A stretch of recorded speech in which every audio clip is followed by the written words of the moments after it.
প্রতিদিন নিত্য নতুন ভালোবাসার গল্প পেতে, দেখতে এবং শুনতে আমাদের চ্যানেলটি সাবস্ক্রাইব করে পাশে থাকা বেল আইকনটি ক্লিক করুন। আজ 5 বছর পর দেশে এলাম। কাউকে কিছু জানাইনি যে আজকে আমি আসব। আসলে গত সপ্তাহে আমার গ্র্যাজুয়েশন কমপ্লিট হয়েছে আর ভিসা কাল হাতে পেয়েছি, তাই সবাইকে সারপ্রাইজ দিব বলে আর জানিয়ে আসিনি। কিছুক্ষণ আগে দেশের মাটিতে পা রাখলাম, তাও আবার 5 বছর পর। মাটির গন্ধে মন প্রাণ জুড়িয়ে গেল। মনটা খুব ছটফট করছে বাবা মাকে দেখার জন্য। তাই আর এয়ারপোর্টে দেরি না করে বাসার উদ্দেশ্যে রওনা হলাম। যেতে 2 ঘন্টা সময় লাগবে। ততক্ষণে আপনাদের আমার পরিচয়টা দিয়ে নেই, যদিও অনেকেই আমাকে চিনে। আমি ওমর ফারুক ফাহিম, ওরফে ফাহিম শেখ। পরিবারে আমি, বাবা আর মা। আপুর বিয়ে হয়ে গেছে, তাই সেটা অন্য হিসাব। আর গল্পের নাম অনুযায়ী আমার আরেকটা ছোট ভাই আছে। শুধু গল্পেই আছে, বাস্তবে নেই।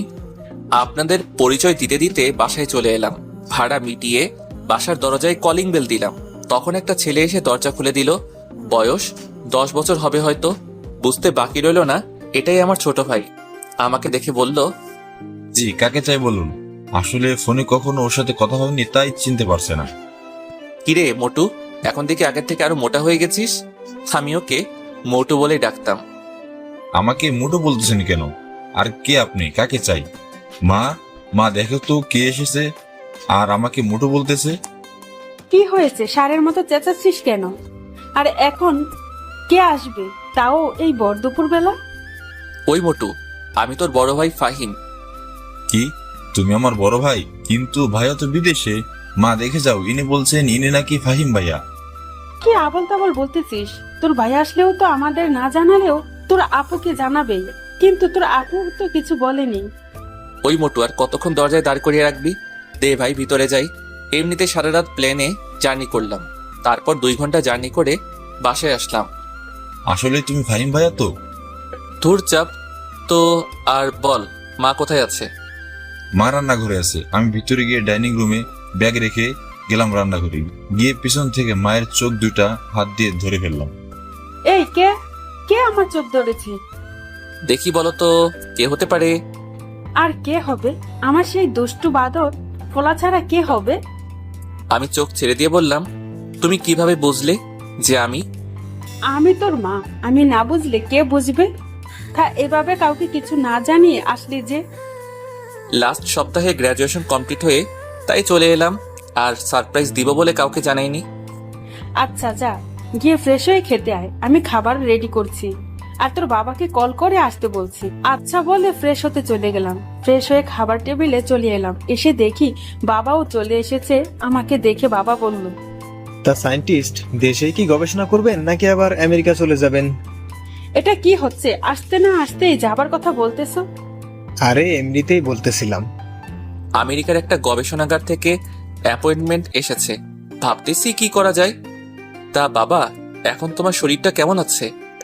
এতদিন ভালো ছিলাম না, এখন তুই চলে এসেছিস তাই তোকে দেখে আগের চেয়ে ভালো হয়ে গেছি। তুই কেমন আছিস তা না বলেই আগে কাজের কথা জিজ্ঞাসা করে ফেললাম। আরে এটা তেমন কিছুই না।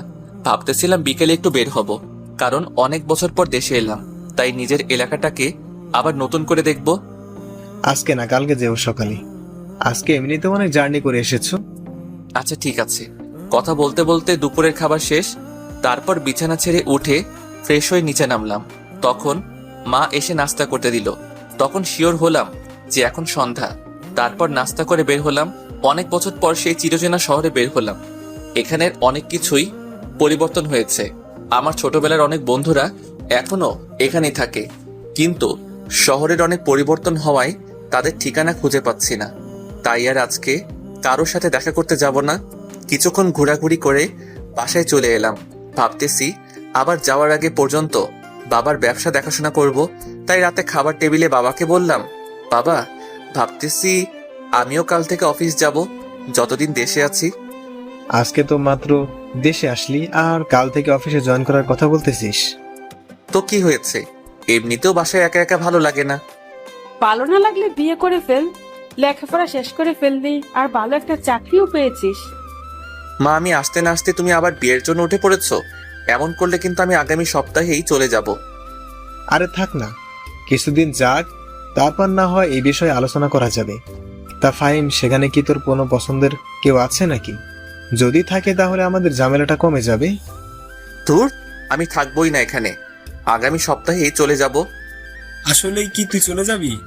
আচ্ছা ভাইয়া, তুমি বিদেশ থেকে কি কি এনেছো সেগুলো তো দেখালে না, আর আমাকে দিলেও না। যা, ভুলে গেছিলাম, খাওয়া শেষ করে দিচ্ছি। এভাবে কথা বলতে বলতে খাবার খেয়ে নিলাম। তারপর সবাইকে বললাম আমার রুমে আসতে। সবাই আসার পর সবাইকে তাদের জন্য আনা উপহার বুঝিয়ে দিলাম। মোটু তো খুশিতে লাফাতে শুরু করে দিল। তারপর ঘুমের জগতে হারিয়ে গেলাম। সকালে ফ্রেশ হয়ে নাস্তা করে রেডি হয়ে নিলাম। তারপর অফিসের জন্য বের হব, এমন সময় মোটু এসে বলল যে যাওয়ার সময় তাকে স্কুলে নামিয়ে দিয়ে যেতে, আর বাবা নাকি আজকে আগেই চলে গেছে। কি আর করার, আকিবকে নিয়ে চললাম। তারপর আকিবকে স্কুলে নামিয়ে দিয়ে অফিসের উদ্দেশ্যে চললাম। গাড়ি চলছে তার আপন গতিতে। হঠাৎ একটা মেয়ে গাড়ির সামনে চলে এলো। আসলে মেয়েটারও কোনো দোষ ছিল না, আমি একটু বেখালি হয়ে পড়েছিলাম, তাই এমন হলো। ভাগ্য ভালো, তাও অ্যাক্সিডেন্ট হয়নি। আমি তার আগে ব্রেক মেরে দিয়েছি। গাড়িটা একেবারে মেয়েটার কাছে গিয়ে থামলো। মেয়েটা ভয় পেয়ে চোখ বন্ধ করে ফেলেছে মনে হয়, তাই আমি তাড়াতাড়ি গাড়ি থেকে নেমে মেয়েটার সামনে গেলাম। গিয়ে জিজ্ঞাসা করলাম, আর ইউ ফাইন? মেয়েটা চুপ করে আছে, তাই আবার জিজ্ঞাসা করলাম, আপনি কি ঠিক আছেন? কোথাও লাগেনি তো আপনার? তখন মেয়েটা চোখ খুলে তাকালো, তখনও কিছু বলল না। তাই আবার জিজ্ঞাসা করলাম, আপনি কি ঠিক আছেন, নাকি কোথাও লেগেছে আপনার?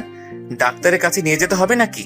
তখন মেয়েটা বলল, না আমি ঠিক আছি, বলে মেয়েটা চলে যেতে লাগলো। আমি পিছন থেকে অনেক ডাকলাম, কিন্তু কোনো রেসপন্স করলো না। তাই আমিও আবার গাড়িতে উঠে অফিসের উদ্দেশ্যে চললাম। কিছুক্ষণ পর অফিসে চলে গেলাম। সেখানে গিয়ে দেখি খুব সুন্দর করে অফিস সাজানো, আর সবাই ফুলের তোড়া নিয়ে গেটে নিয়ে দাঁড়িয়ে আছে। আমি গাড়ি থেকে নামা মাত্রই সবাই একে একে এসে আমাকে ফুলের তোড়া দেওয়া শুরু করলো, সাথে স্বাগতম প্লাস অভিনন্দন জানাচ্ছে। এইসব শেষে বাবা এসে বললেন, কি হলো, তোর এত দেরি হলো কেন? আসলে বাবা, রাস্তায় একটা সমস্যা হয়েছিল, তাই আসতে একটু দেরি হয়েছে। ও আচ্ছা, ঠিক আছে, আয়, সবার সাথে পরিচয় হয়নি, পরে চল আমরা আমার কেবিনে যাই। তারপর একে একে সবার সাথে পরিচিত হয়ে বাবার সাথে তার কেবিনে গেলাম। তারপর বাবা আমাকে কাজ বোঝাচ্ছেন। তারপর পিয়ন এসে কফি দিয়ে গেল। আমি আর বাবা কফি খাচ্ছি আর কাজের বিষয় দেখছি। তখনই বাবা বলল, শোন, আমি কালকে একটা কাজে মালয়েশিয়া যাব 3 দিনের জন্য, আর এই 3 দিন তোকে অফিস সামলাতে হবে। আচ্ছা, তা না হয় হবে, কিন্তু কি কাজে যাবে তা তো বলো। আর এই 3 দিন কোনো মিটিং কি আছে নাকি? অফিসের কাজে যাব, আর কালকে 3টায় মিটিং আছে, আর বাকি সব তোকে ম্যানেজার বুঝিয়ে দিবে। আর মিটিংয়ে উনি তোর সাথেই থাকবেন। তোর যদি কোনো সমস্যা হয় তাহলে ওনাকে বলবি, উনি তোকে সব রকম সাহায্য করবেন। এইভাবে বাবা ছেলে কাজের ব্যাপারে কথা বলতে বলতে লাঞ্চের টাইম হয়ে গেল। তাই ক্যান্টিনে গিয়ে লাঞ্চ করে নিলাম। আমাদের ক্যান্টিনে দেখে সবাই অবাক হয়ে গেল। আসলে বাবা বলেছিল রেস্টুরেন্টে গিয়ে লাঞ্চ করতে, কিন্তু আমি বললাম ক্যান্টিনে যেতে। আমার সাধারণ মানুষের মতো চলাফেরা করতেই ভালো লাগে। তাই সবাইকে বললাম, কি হলো, আপনারা লাঞ্চ করা বন্ধ করে দিলেন কেন? সবাই যার যার মতো লাঞ্চ করে কাজে যান। আসলে স্যার, আপনি আমাদের সাথে ক্যান্টিনে বসে খাবেন, তাই একটু অবাক হলাম। অবাক হবার কিছুই নেই, আমিও আপনাদের মতোই একজন মানুষ। তাই সবাই নিজেদের মতো লাঞ্চ করে নিজেদের কাজে ফিরে যান। তারপর বাবা আর আমি লাঞ্চ করে কেবিনে চলে গেলাম। তারপর আবার কাজ করা শুরু করলাম। কখন যে সন্ধ্যা হয়ে গেল তা বুঝতেই পারলাম না। হঠাৎ ফোনটা চিল্লানি শুরু করে দিল, তাই ফোন উঠাইলাম। উঠাইয়া দেখি মা কল দিয়েছে, তাই কল রিসিভ করলাম। পরে মা বলল, কি রে, বাসায় কি আজকে আর আসবি না? মার কথা শুনে আমি ঘড়ির দিকে তাকালাম। তাকিয়ে দেখি 6টা বেজে গেছে। আমি মাকে আসছি বলে কল কেটে দিলাম। অফিস থেকে বের হয়ে গাড়িতে উঠে গাড়ি স্টার্ট করলাম। তখনই আবার ফোন চিল্লানি দেওয়া শুরু করলো। চাপ বাবা, এখন আবার কল দিল কিল্লাই। কল রিসিভ করার পর বাবা বলল, এই শোন, আমি না আকিবকে তার ম্যাডামের বাসা থেকে আনতে ভুলে গেছি। তুই তো মনে হয় অফিস থেকে বের হয়ে গেছিস, তাই একটু আসার পথে তাকে নিয়ে আসিস। আচ্ছা, তুমি ঠিকানা দাও, আমি আসার সময় নিয়ে আসবনি। নিয়ে আসিস, কিন্তু ও একাই আসতে পারতো, কিন্তু রাত হয়ে গেছে তাই তোকে বললাম নিয়ে আসতে। আমি বাবার দেওয়ার ঠিকানায় চলে গেলাম। গিয়ে কলিং বেল বাজালাম। তখন যে দরজা খুলে দিল তাকে দেখে আমি হা হয়ে গেছি। তখন মেয়েটা আমাকে দেখে একটা রাগী ভাব নিয়ে আমার দিকে তাকালো আর জিজ্ঞাসা করলো, আপনি এখানে কেন? আমার পিছু করছেন না তো? আসলে আমার ভাই এখানে প্রাইভেট পড়ে, রাত হয়ে গেছে তাই ওকে নিতে এসেছি। আপনি মনে হয় এখানে পড়েন, তাই না? মিথ্যা বলার জায়গা পান না। এখানে যে পড়ে তার কোনো বড় ভাই নাই। তাইলে কি ভুল ঠিকানায় চলে এলাম নাকি? হতে পারে, আবার হতে পারে আপনি আমার পিছু করছেন। তাই বাবাকে কল দিলাম, রিসিভ করলে আমি বললাম, বাবা ঠিকানা কি ঠিক দিয়েছো নাকি ভুল? ঠিকানা ভুল হবে কেন? ঠিকানা তো ঠিকই দিয়েছি। এখান থেকে তো বলতেছে যে এখানে যে পড়ে তার কোনো বড় ভাই নেই। আচ্ছা, তুই ওকে কল দে, আমি কথা বলছি। পর মেয়েটার হাতে মোবাইলটা দিলাম। বাবা জানি মেয়েটাকে কি বলল। কথা শেষ করে মেয়েটা আমাকে বলল ভিতরে গিয়ে বসতে। আমি ভিতরে গিয়ে বসলাম। তখন একজন মহিলা আর একজন বয়স্ক লোক এলো। বয়স 45 বছর হবে মনে হয়। সম্ভবত ইনারা এই মেয়ের বাবা মা। তাই আমি ওনাদের সালাম দিল। তারপর তাদের সাথে কথা বলতেছিলাম। তখনই মেয়েটা আমাকে এনে নাস্তা দিল আর বলল, আপনি নাস্তা করে নিন, হাকিবের আর কিছু পড়া বাকি আছে। আচ্ছা, আপনি ওর কেমন ভাই হন? জি আমি ওর চাচাতো ভাই। বলেই মুখটা মলিন করে ফেললো। কি জন্য করলো তা বুঝলাম না। তারপর মেয়েটা চলে গেল। প্রায় 30 মিনিট পর আকিব আর মেয়েটা বেরিয়ে আসলো, কিন্তু তার ম্যাডামকে তো দেখলাম না। তারপর আকিবকে নিয়ে বেরিয়ে আসলাম। আকিবকে জিজ্ঞাসা করলাম, কিরে মোটু, তুই আর ওই মেয়েটাই কি পড়িস নাকি তোদের ম্যাডামের কাছে? তুমি মেয়ে পেলে কোথায়? কেন, তোর সাথে যে মেয়েটা বের হলো ওইটাই তো তোর সাথে পড়ে। ওইটা? আরে ওইটা হচ্ছে আমার ম্যাডাম। ও, ওইটা তোর ম্যাডাম? হ্যাঁ, কিন্তু কেন? কিছু না, এমনি জিজ্ঞাসা করলাম আর কি। তারপর দুই ভাই আরো অনেক কথা বলতে বলতে বাসায় চলে আসলাম। পরে রুমে গিয়ে ফ্রেশ হয়ে নিলাম। তারপর মায়ের কাছে চলে গেলাম। মাকে গিয়ে বললাম, মা একটা কথা বলবো। বল, কি বলবি? আচ্ছা মা, অধরারা কি এখনো আগের বাসায় থাকে নাকি? না, ওরা এখন আর আগের জায়গায় থাকে না। তুই চলে যাবার কিছুদিন পরেই তারা অন্য জায়গায় চলে গেছে। কিন্তু হঠাৎ তুই তাদের কথা জিজ্ঞাসা করছিস কেন? না, এমনি বলছিলাম। সেই কবে যে তাকে দেখেছিলাম, এখনো মনে হয় আগের থেকে অনেক সুন্দর আর কিউট হয়েছে হয়তো। হতে পারে, কিন্তু তুই এসব বলতেছিস কেন? তুই কি ওকে পছন্দ করতি নাকি? আর করলেও লাভ নাই। কেন? ওর বাবা মা 1 বছর আগে মারা যায়। এখন সে তার মামার বাসায় থাকে। আর গত বছর তার বিয়ে হয়ে গেছে শুনেছি। কথাটা শুনে মনটা খারাপ হয়ে গেল। তাও মাকে বুঝতে না দিয়ে জিজ্ঞাসা করলাম, আচ্ছা বাবা কোথায়? রুমে আছে। কালকে নাকি বিদেশে যেতে হবে মিটিং এর কাজে। বসে বসে তাই দেখতেছি। আচ্ছা বলে রুমে এসে পড়লাম। রুমে এসে বসলাম, তখন একটা মেইল এলো। মেইলটা দেখে অবাক হয়ে গেলাম, কারণ আমাদের একটা এক্সপেরিমেন্ট করার কথা ছিল আর সেইটা আগামী মাসের 7 তারিখে শুরু করার কথা ছিল, কিন্তু সেটা নাকি আগামী সপ্তাহে শুরু হবে। শিওর হওয়ার জন্য সিয়ামকে কল দিলাম। সিয়াম আমার classmate. Hello, who are you? Hi Siam, it's me Fahim. Oh, how are you, dost? Would you received any mail from SST tab? Yup, just I received a mail from lab. Our experiment will be start on 20 December. So when you are come back USA? I will be back next Friday. Okay? See you soon, USA. Okay, bye. See you soon. তারপর call কেটে দিয়ে বাবার কাছে গিয়ে বললাম, বাবা আসবো? আয়, কিছু বলবি নাকি? আসলে ইউএসএ থেকে মেইল এসেছে, তাই আমাকে শুক্রবার আবার ফিরে যেতে হবে। তার মানে তুই শুক্রবারই চলে যাবি? হ্যাঁ, শুক্রবারই যেতে হবে। যতদিন না তা না হয় বুঝলাম, কিন্তু গেলে আসবি কবে? যতদিন না কাজ শেষ হয় ততদিন আসতে পারবো না। ও, তাহলে আরো 4 দিন বাকি আছে, তারপরে তুই চলে যাবি। কে চলে যাবে 4 দিন পরে? ফাহিম ইউএসএ থেকে মেইল এসেছে, তাই তাকে কাজের জন্য শুক্রবারই চলে যেতে হবে। তা বাবা, এবার গেলে আসবি কবে? সেটা বলা যাবে না। যতদিন না কাজ শেষ হয় ততদিন দেশে ফিরা যাবে না। ওহো, তাহলে তো তোকে যেতেই হবে। তারপর আবার রুমে চলে গেলাম। কিছুক্ষণ পর মা এসে খাবারের জন্য ডেকে গেল। সবাই একসাথে রাতের খাবার খেয়ে নিলাম। পরে রুমে এসে দিলাম এক ঘুম। সকালে ঘুম থেকে উঠে ফ্রেশ হয়ে রেডি হয়ে নাস্তার টেবিলে চলে গেলাম।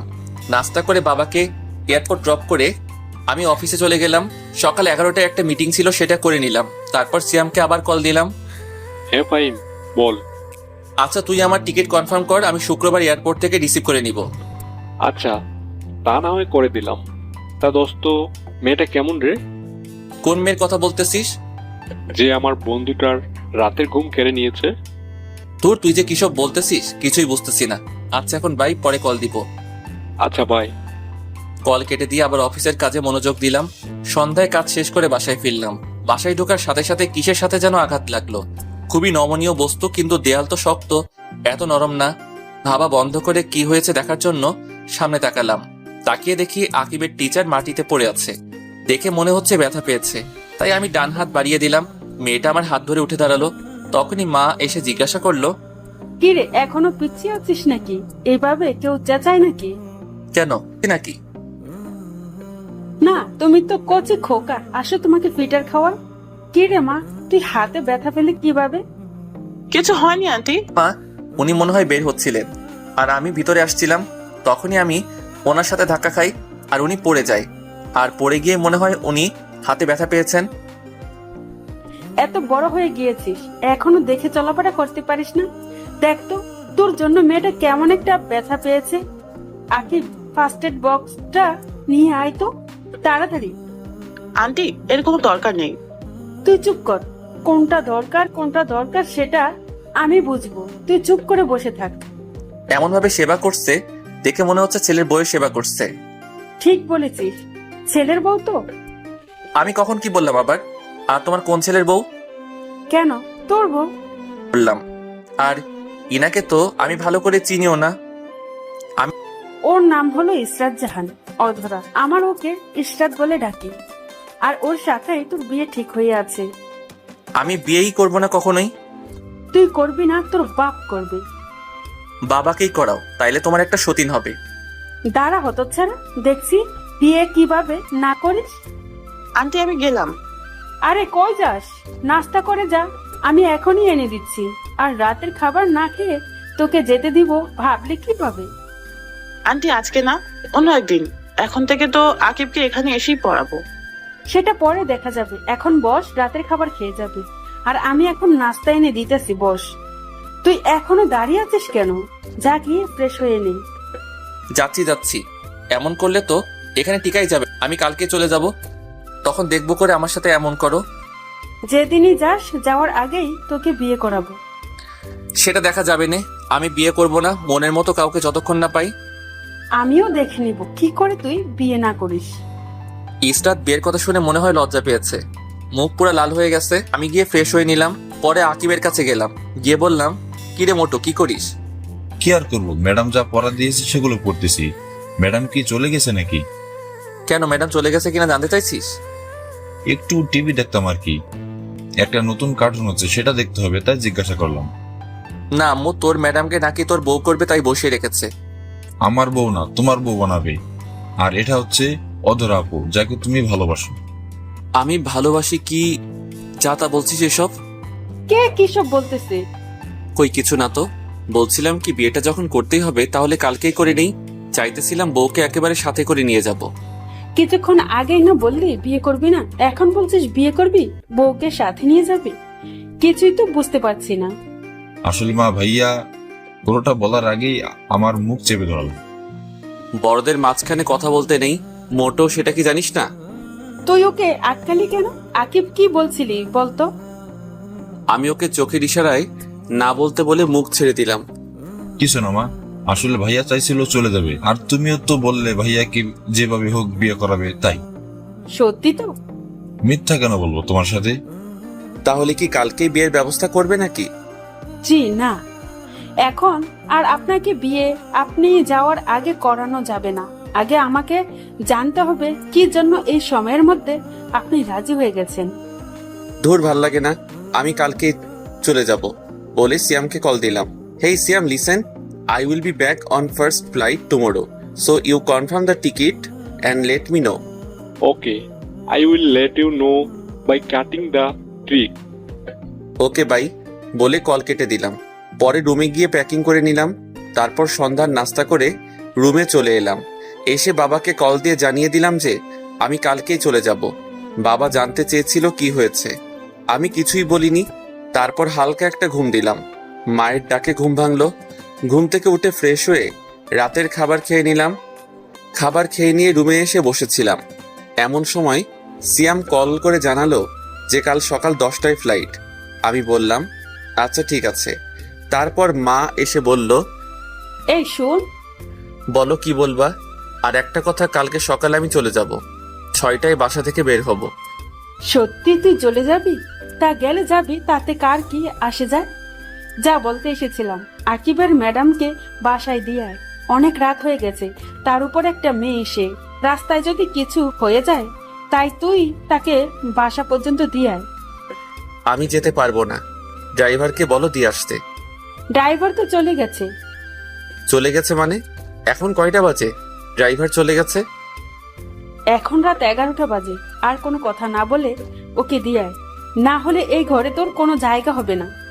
কি আর করার, এক প্রকার বাধ্য হয়েই অধরাকে নিয়ে গেলাম। রাস্তায় যাওয়ার সময় একটা কথাও বলেনি। তারপর ওকে ড্রপ করে বাসায় চলে এলাম। তারপর ফ্রেশ হয়ে দিলাম এক ঘুম। সকালে ঘুম থেকে উঠে ফ্রেশ হয়ে লাগেজটা গুছিয়ে নিলাম। রাতেই গোছানো ছিল, কিন্তু কিছু জিনিস গোছানোর বাকি ছিল, সেগুলো গুছিয়ে নিলাম। তারপর রেডি হয়ে ড্রাইভারকে কল দিলাম গাড়ি বের করার জন্য। তারপর বেরিয়ে পড়লাম। 9টার সময় ফ্লাইট। আজ আকিবের বন্ধ, তাই তাকে সাথে করে নিয়ে এসেছি। আর বাবার ফ্লাইটও সকাল 11টায় ল্যান্ড করবে, তাই সে বাবার সাথে চলে যাবে। আর গাড়ি তো আছেই। তারপর আকিবের কাছ থেকে বিদায় নিয়ে এয়ারপোর্টের ভিতরে প্রবেশ করলাম। ভিতরে গিয়ে সব ঝামেলা শেষ করে নিলাম, সাথে টিকিটও কালেক্ট করে নিলাম। আর এয়ারপোর্টে ঢোকার আগে আকিবের কাছে একটা গিফট দিয়ে এসেছি। বলেছি এটা অধরাকে দিয়ে দিতে, আর মাকে যেন কিছু না জানায়। তারপর প্লেনে গিয়ে বসে পড়লাম। এখন 9টা 30 বাজে। এখন শুধু অপেক্ষা কখন প্লেন ছাড়বে। প্রায় 40 মিনিট পর প্লেন তার গন্তব্য এর উদ্দেশ্যে রওনা দিল। দীর্ঘ জার্নি করার পর আমেরিকা পৌঁছে গেলাম। তারপর এয়ারপোর্ট থেকে ট্যাক্সি নিয়ে ফ্ল্যাটের উদ্দেশ্যে রওনা দিলাম। ফ্ল্যাটে পৌঁছে গিয়ে কলিং বেল বাজালাম। সিয়াম এসে দরজা খুলে দিল। ভিতরে গিয়ে ফ্রেশ হয়ে নিলাম। তারপর বাসায় কল দিয়ে জানিয়ে দিলাম যে আমি এখানে পৌঁছে গেছি। জানিয়ে একটা ঘুম দিলাম, কারণ এখানে এখন সকাল আর বাংলাদেশে রাত, তাই কিছুদিন সমস্যা হবে। আমি ঘুমিয়ে যাওয়ার পর সিয়াম শপিং মলে চলে গেল। শপিং থেকে খাবারের সব জিনিস নিয়ে এলো। আসলে এখানে সিয়াম তার বউয়ের সাথেই থাকে। গত সপ্তাহে ওদের বিয়ে হয়েছে। আমি যাওয়ার আগেই ওদের বিয়েটা করিয়ে দিয়ে যাই, কিন্তু তাদের বিয়েটা ফ্যামিলিগতভাবেই হয়। সিয়ামের বউয়ের নাম হচ্ছে অরিন। তারা এখানেই থাকে, কিন্তু তারা বাংলাদেশি। কি করে এটা হলো ভাবছেন তো? তাহলে চলুন শুরু থেকে বলি। ফ্ল্যাশব্যাক। 5 বছর আগে আমার সায়েন্টিস্ট হওয়ার স্বপ্ন পূরণ করার জন্য একটা স্কলারশিপের আবেদন করি, আর কিছু মাস পরে সেটা পেয়েও যাই। আর সেটা আমেরিকার ছিল, তাই এই সুযোগ হাতছাড়া করতে চাইনি। তারপরে আমি আমেরিকা চলে আসি আপনজনদের ছেড়ে। এখানে এসে তেমন কাউকে চিনতাম না, ভার্সিটির হলেও জায়গা ছিল না। তখনই আমার সিয়ামের সাথে দেখা হয়। তারপর সিয়ামের সাথে আমার প্রবলেমটা শেয়ার করার পর সে বলে তার সাথে থাকতে। তার সাথে তার আরেক বন্ধু থাকে, তার নাম মেঘ। তারপর থেকে আমরা একসাথে থাকি। আর সিয়ামের বউ হচ্ছে আমাদের বাড়িওয়ালার মেয়ে, আর ভার্সিটি থেকেই এদের রিলেশন। আর আমাদের বাড়িওয়ালা আমাকে খুব পছন্দ করত, তাই আমার সাথে অরিনের বিয়ে দিতে চেয়েছিল, কিন্তু আমি মানা করে দেই। কারণ ভালো একজনকেই বাসা যায়, অনেকজনকে নয়। অনেকজনকে ভালোবাসাটা ভালোবাসা নয়, সেটা হচ্ছে চোখের মোহ বা টাইম পাস। আর আমি অধরাকে ভালোবাসতাম, তাই বাড়িওয়ালাকে মানা করে দিয়েছিলাম। অনেক কষ্টে বাড়িওয়ালাকে রাজি করিয়েছিলাম অরিন আর সিয়ামের বিয়ে দিতে। তাদের বিয়ের পর আমিও চলে যাই দেশে। তারপর সেদিন মা যখন বলল যে অধরার বিয়ে হয়ে গেছে, তখন খুব কষ্ট হয়েছিল, কিন্তু আকিবের কাছ থেকে জেনে পরে আবার খুশিতে নাচতে মন চাচ্ছিল। আর বাকিটা তো আপনারা জানেনই। সিয়াম মার্কেট থেকে আসার পর অরিন গিয়ে রান্না করলো, আমিও গিয়ে গোসল করে নিলাম। তারপর সবাই একসাথে লাঞ্চ করে নিলাম। বিকেলে সবাই মিলে অনেকক্ষণ আড্ডা দিলাম। পরে সন্ধ্যায় আমি, সিয়াম আর মেঘ ঘুরতে বের হলাম। রাতের আমেরিকা দেখতে খুবই চমৎকার। এর উপরে রাগ দেখিয়ে তো চলে এলাম। এখন আর ভালো লাগছে না। বাইরে ঘোরাঘুরি করে রাত 10টায় বাসায় এলাম। এসে ফ্রেশ হয়ে নিলাম। তারপর রাতের খাবার খেলাম। আঙ্কেল আন্টির সাথে কিছুক্ষণ আড্ডা দিয়ে ঘুমাতে চলে গেলাম। ঘুমানোর আগে কল দিয়ে বাবা মায়ের সাথে কথা বললাম। পরে আকিবকে জিজ্ঞাসা করলাম, কিরে মোটু, কেমন আছিস? জি আমি ভালো আছি ভাইয়া, তুমি কেমন আছো? আলহামদুলিল্লাহ, আমিও ভালো আছি। তা আজকে কি তোর ম্যাডামের কাছে পড়তে গিয়েছিলি নাকি? হ্যাঁ ভাইয়া গিয়েছিলাম, আর সেটাও দিয়ে এসেছি, কিন্তু সেটাতে কি এমন আছে যা আমাকে দেখতে দিলে না? কালকে পড়তে গেলেই দেখতে পাবি। আচ্ছা এখন রাখি, ঘুমাবো, সকালে উঠে কল দিবনি। এখন ঘুমাবে কেন? এখন তো সকাল। ওরে গাধা, এটা আমেরিকা। বাংলাদেশে সকাল হলে এখানে রাত, আর এখানে সকাল হলে বাংলাদেশে রাত। তুই কি তোদের সমাজ বই পড়িসনি নাকি? ও আচ্ছা ভাই। তারপর ফোন রেখে দিলাম এক ঘুম। হঠাৎ ফোনের চিল্লানির আওয়াজে ঘুমটা ভেঙে গেল।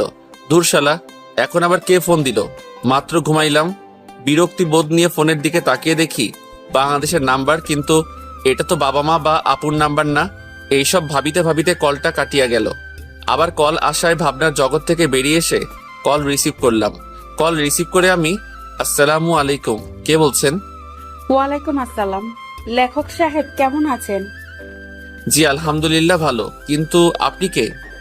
কি করতেছেন এখন? আগে বলুন তো আপনি কে, কারণ বাংলাদেশে আমার নাম্বার আমার বাবা মা ছাড়া আর কেউ জানে না। কিন্তু আপনি পেলেন কোথায়? আস্তে আস্তে সব জানতে পারবেন। আমি এখনই টুট টুট টুট। আমি কত শেষ করার আগেই কলটা কেটে দিল। আমিও আবার দিলাম আরেক ঘুম। আবার ঘুমটা ভেঙে গেল সিয়ামের ডাকাডাকির কারণে। তাই ঘুম থেকে উঠে ওকে দিলাম কিছুক্ষণ উত্তম মধ্যম দোলাই, কিন্তু মেঘকে দেখতে পেলাম না। সিয়ামকে জিজ্ঞাসা করে জানতে পারি ও নাকি ভার্সিটি গেছে, কিন্তু ও তো আমাদের সাথেই ডিগ্রি নিয়েছে। আরে তুই বুঝতে পারিসনি ও কেন গিয়েছে? কেন? দূর বেটা, এই 2 দিনেই ভুলে গেলি? ম্যাক লুচ্চামি করতে ভার্সিটিতে গিয়েছে। শালায় এখনো ভালো হয়নি, এখনো সেই লুচ্চামি করে। এই লুচ্চামি করতে গিয়ে যে মেয়ে কত মেয়ের হাতে মাইর খাইছে তা হিসাবের বাহিরে। এরই মধ্যে আগমন অরিনের। এসে আমাকে জিজ্ঞাসা করলো, ভাইয়া কার কথা বলছেন? কে মেয়েদের হাতে মার খেয়েছে? কে আবার? তোমার গুণধর স্বামী। ভাইয়া সত্যি বলছেন তো নাকি? অরিন, তুই আমার ছোট বোনের মতো। আমি তোকে মিথ্যা বলবো এটা তুই ভাবতে পারলি কি করে? বুঝতে পারছি তোরা কেউ আমাকে দেখতে পারিস না, তাই আমি ঠিক করেছি আমি এখান থেকে চলে যাব। আমার বলা শেষ করে তাকিয়ে দেখি অরিন সিয়ামকে মারা শুরু করে দেয়, আর সাথে কান্না করতে করতে বলছে, আমি তোকে এত ভালোবাসি আর তুই অন্য মেয়েদের পিছনে ঘুরিস কেন? এখন কি আমাকে আর ভালো লাগে না? আরে ফাহিম, এইগুলো মজা করে বলেছে, আমি এমন কিছুই করি নাই। তাদের এই রোমান্টিক ঘটনা দেখে বললাম, এই তোরা এভাবেই থাক, বলেই আমি কিছু ছবি তুলে নিলাম। এইসবের মানে কি ভাইয়া? আসলে আরেকবার পরীক্ষা করে দেখে নিলাম যে তোমাদের দুইজনের ভালোবাসা একই রকম আছে কিনা। তাই বলে তুই এটা করবি? তারা দেখাচ্ছে মজা বলেই সিয়াম উঠলো আমাকে তাড়া করার জন্য, কিন্তু আমাকে আর কে পায়, এক দৌড় দিয়ে বেরিয়ে আসলাম। তারপর বেরিয়ে পড়লাম এক বিপদে। দৌড়েতে চলে এলাম কিন্তু গাড়ির চাবি তো আনিনি, তাই আবার ফিরে গিয়ে চাবি নিয়ে এলাম। তারপর গাড়িতে উঠে গাড়ি স্টার্ট দিলাম। পরে কিছুক্ষণ ঘোরার উদ্দেশ্যে বাসা থেকে বের হলাম। কিছু দূর যাওয়ার পর দেখি রাকিবা দাঁড়িয়ে আছে, তাই তাকে দেখে গাড়ি দাঁড় করালাম। রাকিবা হচ্ছে আমার ফ্রেন্ডের বোন। ফ্রেন্ডের সাথে পরে পরিচয় করিয়ে দিবনি। তারপর গাড়ি থেকে রাকিবার কাছে গিয়ে জিজ্ঞাসা করলাম, হেই রাকিবা, কেমন আছো? আরে তুমি এখানে? আমি ভালো আছি। তা ফিরলে কবে? এই তো গতকাল রাতে।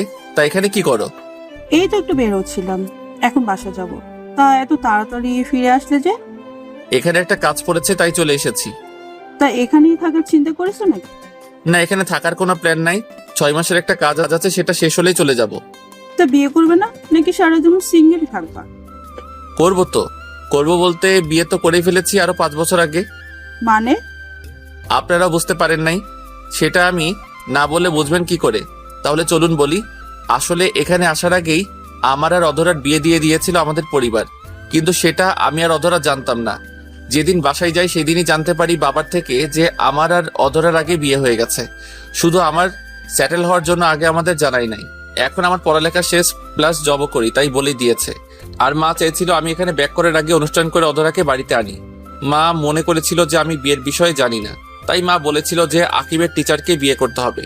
আশা করি সবাই বুঝতে পারছেন, সাথে রাকিবাও বুঝে গেছে। ও, তাহলে তো একটা ট্রিট পেতেই পারি। তা তো দিবই, কিন্তু আজকে না কালকে।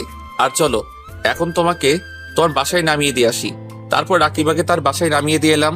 পরে সারাদিন ঘোরাঘুরি করে রাতে রেস্টুরেন্টে খেয়ে বাসায় আসলাম। তারপর দিলাম এক ঘুম। সকালে ফোনের আওয়াজে ঘুমটা ভেঙে গেল। ফোনের স্ক্রিনে তাকিয়ে দেখি মা কল দিয়েছে, তাই কলটা রিসিভ করলাম। কি রে, সেখানে গিয়ে কি ভুলে গেলি নাকি? তোমাদের ভুলবো কি করে বলো তো? না, মনে হলো তো তাই বললাম। আর তা কেমন আছিস? আলহামদুলিল্লাহ ভালো আছি, তুমি কেমন আছো? আমিও ভালো আছি। বাবা আর আকিব কেমন আছে?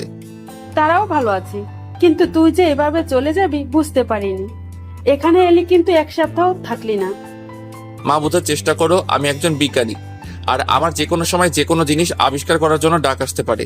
যখন ডাক আসবে আমাকে তখনই চলে যেতে হবে। তা বুঝলাম, কিন্তু খাওয়া দাওয়া ঠিক মতো করবি কিন্তু। আচ্ছা মা, ঠিক আছে, এখন রাখি, বাই। আচ্ছা ঠিক আছে, বাই। তারপর ফ্রেশ হয়ে নিলাম। দেখি নাস্তার টেবিলে সবাই অপেক্ষা করছে আমার জন্য। তখন আমিও গিয়ে বসে পড়লাম তাদের সাথে। তখন আঙ্কেল জিজ্ঞাসা করলো, বাবা, তোমাদের এক্সপেরিমেন্ট কবে থেকে শুরু হবে? জি আঙ্কেল, এই তো শুক্রবারে শুরু হবে। তা ততদিন কি তোমাদের সেখানে থাকতে হবে নাকি? জি আঙ্কেল, আমাদের সেখানেই থাকতে হবে। আর একটা কথা আঙ্কেল, আজকে রাতে একটা পার্টি দিতে চাই আপনার বাগানে, যদি আপনার কোনো আপত্তি না থাকে।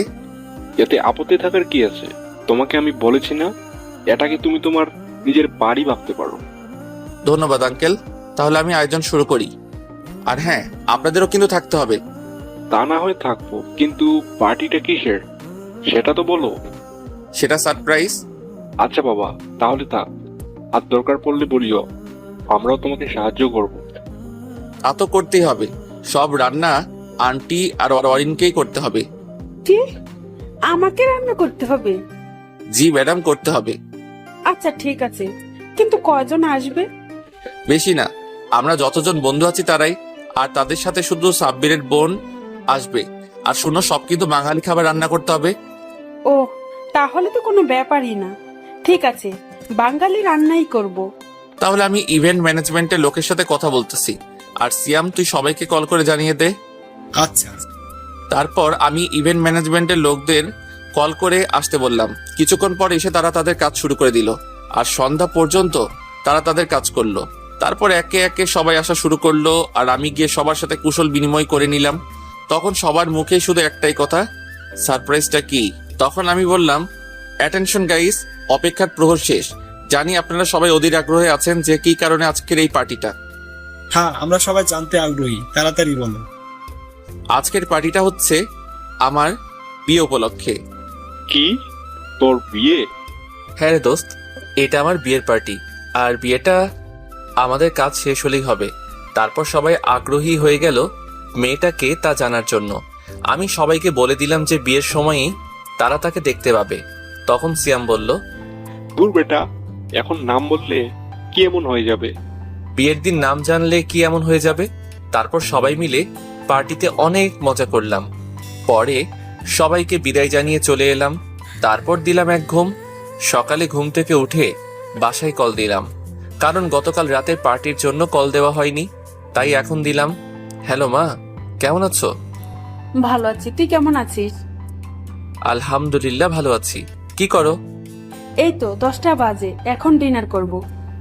আচ্ছা ভাই, তাহলে তোমরা ডিনার করে নাও। আচ্ছা বাই। কল কেটে গিয়ে ফ্রেশ হয়ে নিলাম।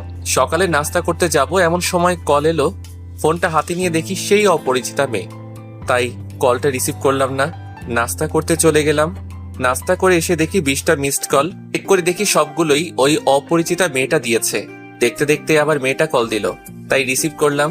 তখন মেয়েটা বলল, ওই, আপনি নিজেকে কি মনে করেন? হ্যাঁ, আমি নিজেকে অনেক কিছুই মনে করি, কিন্তু আপনি কান্না করছেন কেন?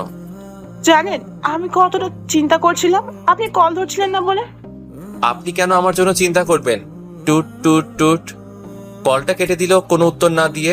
চিন্তায় পড়ে গেলাম, কে এই মেয়েটা আর কল করে কি সব বকলো। তখনই সিয়াম এসে বল, ফাইম, চল ঘুরতে যাই। বিয়ের পরেও এখনো পর্যন্ত আমরা একদিনও ঘুরতে যাইনি। আজকে ভালো লাগছে না, আমি যাব না, তোরাই গিয়ে ঘুরে আয়। আমাদের সাথে চল, ঘুরলে তোর মন ভালো হয়ে যাবে। আমি আর অরিন নিচে অপেক্ষা করছি, 5 মিনিটের মধ্যে নিচে চলে আয়। বলে সিয়াম চলে গেল।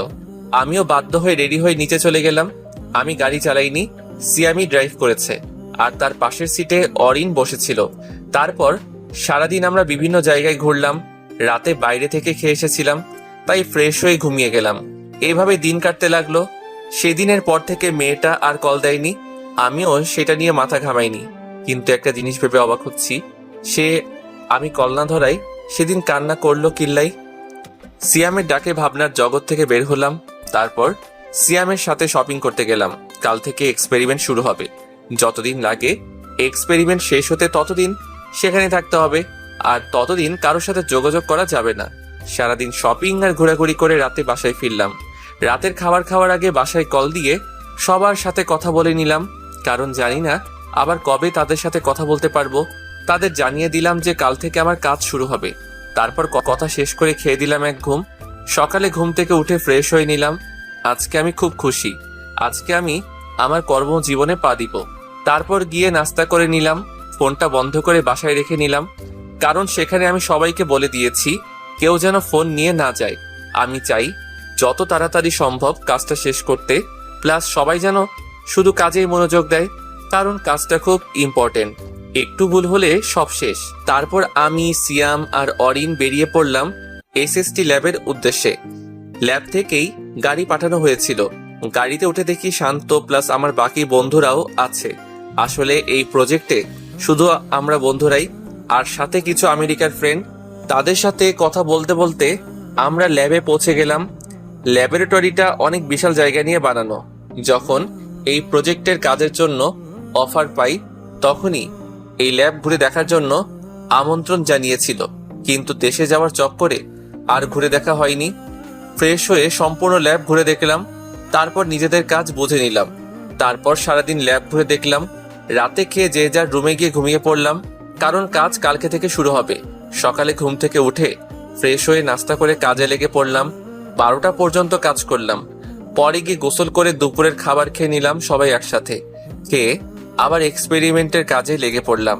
রাত 8টায় কাজ শেষ করে রাতের খাবার খেয়ে দিলাম এক ঘুম। এভাবেই কেটে গেল 6 মাস। এখন যদি কেউ আমাকে দেখে তাহলে নির্ঘাত পাগল বলবে, কারণ চুল দাড়ি সবই অনেক বড় বড় আছে। আজকে আমাদের এক্সপেরিমেন্টের শেষ ট্রায়াল হবে। যদি সফল হই তাহলে কালকে এখান থেকে মুক্তি পাবো। সকালে অনেকে আছেন যারা শুধু গল্প পড়েই চলে যান, তাদেরকে বলছি আপনাদের একটা লাইক ও একটা কমেন্ট আমাদের মতো লেখকদের উৎসাহ দিতে কাজ করে। সুতরাং অবশ্যই পড়া শেষ হলে একটা লাইক ও একটা কমেন্ট করবেন। মিস্টার ফাইম, আপনার টিম মিলে যে নতুন আবিষ্কারটা করেছেন সেটা সফল হোক, সেটার আপনাদের আমি অভিনন্দন জানাচ্ছি। আর কালকে আমি একটা চুক্তিপত্র পাঠাবো যেটাতে লেখা আছে যে আপনি এই প্রজেক্টটা আপনাদের দেশের পাশাপাশি নিজের দেশেও ব্যবহার করতে পারবেন। বাংলাতেই বললাম। ধন্যবাদ স্যার, আপনার থেকে কথাটা শুনে খুবই খুশি হলাম। আপনি আমাদের দেশের জন্য ভাবছেন, সেই জন্য আমরা আপনার কাছে কৃতজ্ঞ। তারপর ওনার সাথে কথা শেষ করে প্রজেক্টের ফাইনাল টেস্ট করলাম এবং সফল হলাম। তারপর সেটা নিয়ে আমেরিকার প্রেসিডেন্টের উদ্দেশ্যে রওনা দিলাম। গিয়ে দেখি তিনি প্রেস মিটিং এর আয়োজন করেছেন, তাই আমি সেখানে না গিয়ে সিয়ামকে আর আমাদের ওখান থেকে আমেরিকান এক ফ্রেন্ডকে পাঠাই। তারা গিয়ে প্রেসিডেন্টের সাথে প্রেস মিটিং এ অ্যাটেন্ড করে। সেখানে কনফারেন্স কলে আমাদের দেশের প্রধানমন্ত্রীও ছিলেন। তখন প্রেসিডেন্টের সামনে প্রজেক্টের প্রেজেন্টেশন করে দেখালো সিয়াম। তখনই বাঁধলো এক বিপদ। প্রেসিডেন্ট ও প্রধানমন্ত্রী আমাকে খোঁজা শুরু করে দিল। তখন সিয়াম আমাকে বলতে এলো, আমি তাকে বলে দিলাম যে প্রেসিডেন্টকে বুঝিয়ে বলতে যে আমি প্রেস মিট শেষে ওনার সাথে দেখা করব, কারণ আমার এত পাবলিসিটির দরকার নাই। আমি সবসময় সাধারণভাবে চলাফেরা করতে চাই। তারপর প্রেস মিট শেষে আমরা সবাই গিয়ে ওনার সাথে দেখা করলাম। উনি খুবই রাগ করলেন যে আমি কেন মিটিংয়ে ওনার সাথে আসিনি কেন। আমি অনেক বুঝিয়ে বললাম, তাও ইনি কিছুতেই কিছু মানতে রাজি না। শেষ পর্যন্ত রাজি হলো, তাও ওনার বাসায় আজকে রাতে ডিনার করলে। তখন আমি বললাম, আসলে স্যার আমি চাইছিলাম আজকে দেশে ফিরে যেতে, তাই আপনার সাথে ডিনারে অ্যাটেন্ড করতে পারবো না।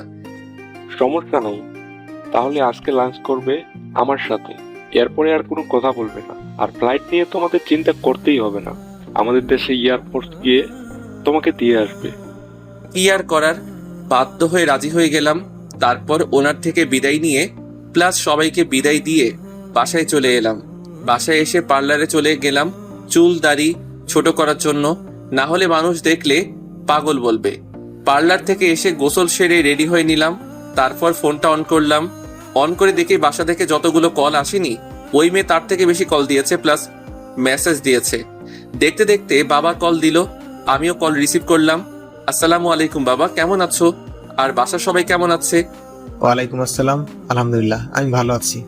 আর বাসার সবাইও ভালো আছি। এইমাত্র নিউজে দেখলাম কংগ্রেস। আমি জানতাম তোরা পারবি। ধন্যবাদ, কিন্তু এখন কয়টা বাজে? এই তো রাত 1টা বাজে। এত রাত পর্যন্ত জেগে আছো কেন?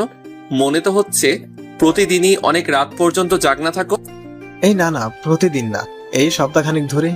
কারণ তুই তো বলছিলি যে 6 মাস পর তো এক্সপেরিমেন্ট শেষ হবে, তাই প্রতিদিন রাতে খবর দেখার জন্য জেগে থাকতাম।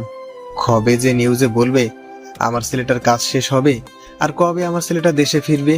তা বাবা, দেশে কবে ফিরবি? এটা সারপ্রাইজ যে দেশে কবে ফিরবো। এখন গিয়ে চুপচাপ ঘুমিয়ে পড়ো। বয়স তো কম হলো না, বুঝো না কেন যে রাত জাগলে শরীর খারাপ হবে? আর ওষুধ ঠিকমতো খাচ্ছ তো? আচ্ছা ঠিক আছে, মনে থাকবে। ঔষধ না খেলে কি আমার রক্ষা আছে নাকি? তোমার সাথে এমনই হওয়া উচিত।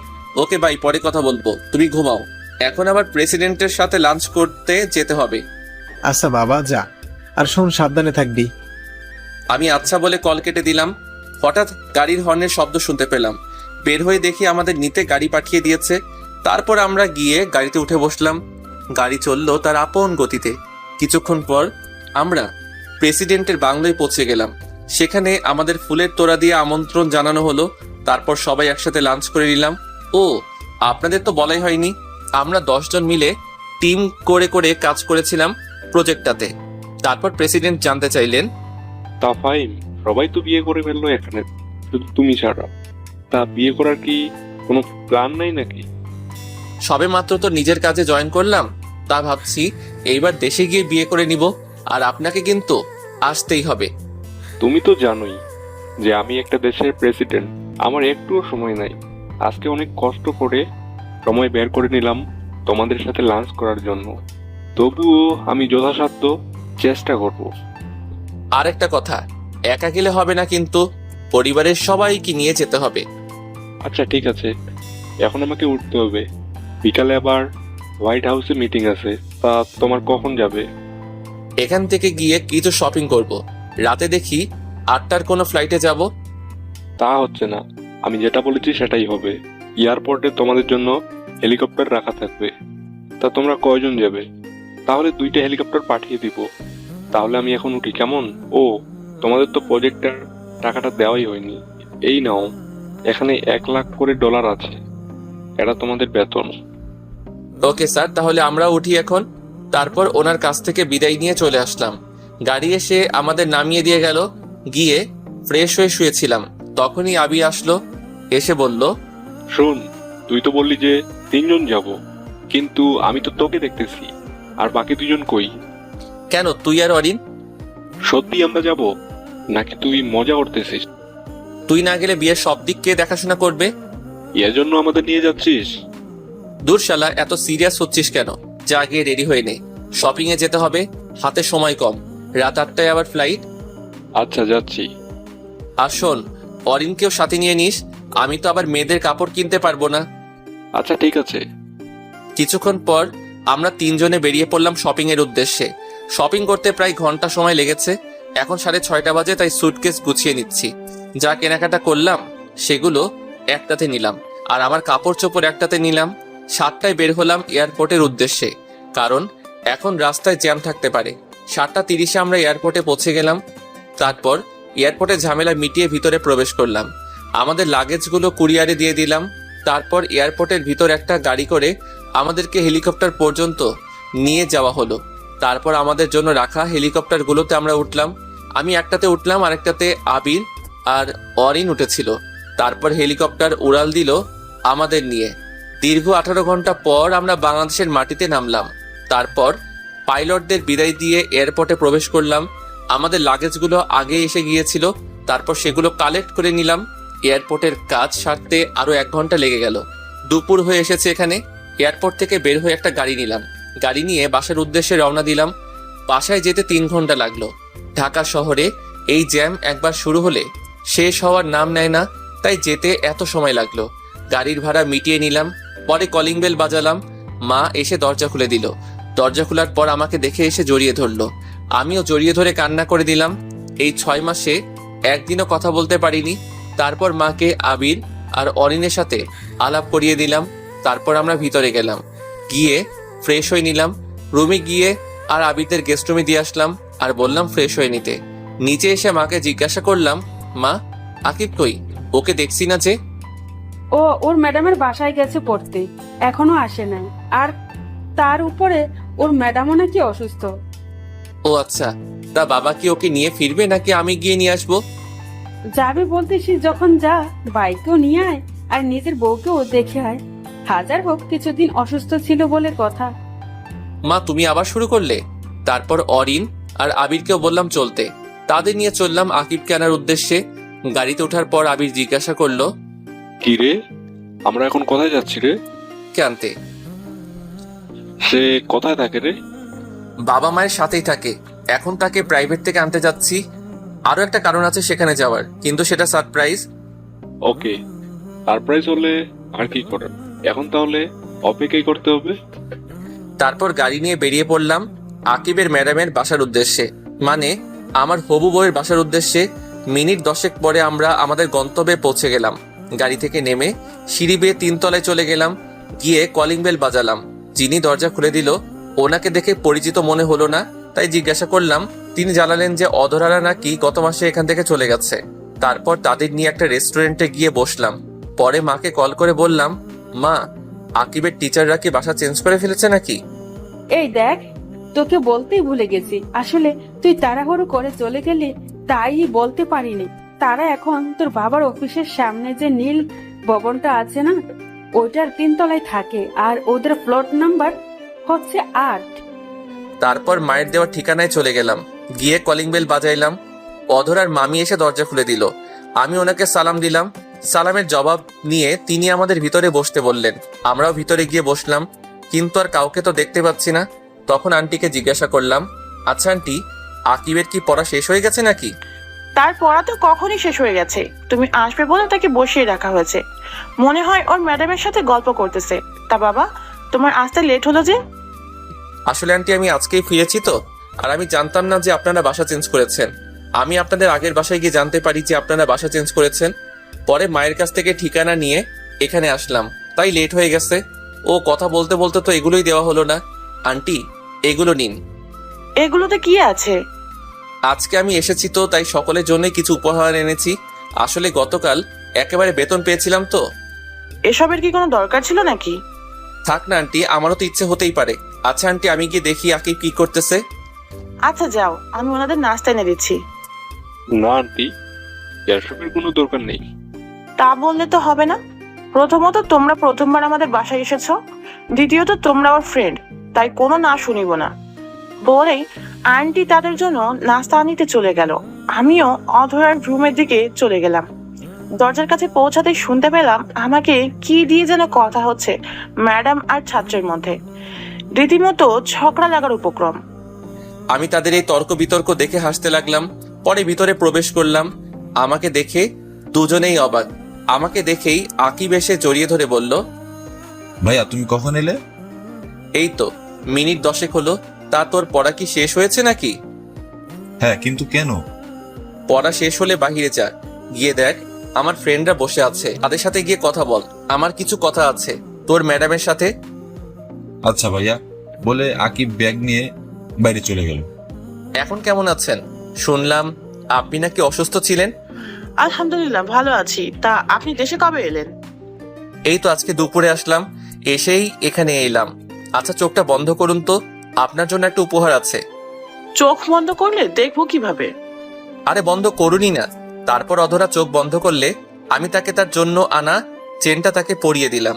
সাথে সাথে ঠাস, অধরা আমাকে চর মারলো। কিন্তু কেন মারলো? আপনার সাহস কি করে হয় আমাকে চেন পরানো? আপনি কি জানেন না প্রাপ্তবয়স্ক ছেলে কোনো প্রাপ্তবয়স্ক মেয়ের শরীর ছোঁয়ার কোনো অধিকার নেই বিয়ের আগে? চেনটাই তো পরিয়ে দিলাম, এতে এত রিয়াক্ট করার কি আছে? এটা আমেরিকা নয় যে যা ইচ্ছা তাই করা যাবে। এখানে একটা মেয়ে একটা ছেলের হাত ধরে হাঁটলেও মেয়েটাকে দোষী করা হয়, আর সেখানে আপনি। আচ্ছা সরি। ততক্ষণে আবির, অরিন ও অধরার মামি এসে জিজ্ঞাসা করতে লাগলো, কি রে, কি হয়েছে? এভাবে চেঁচাচ্ছিস কেন?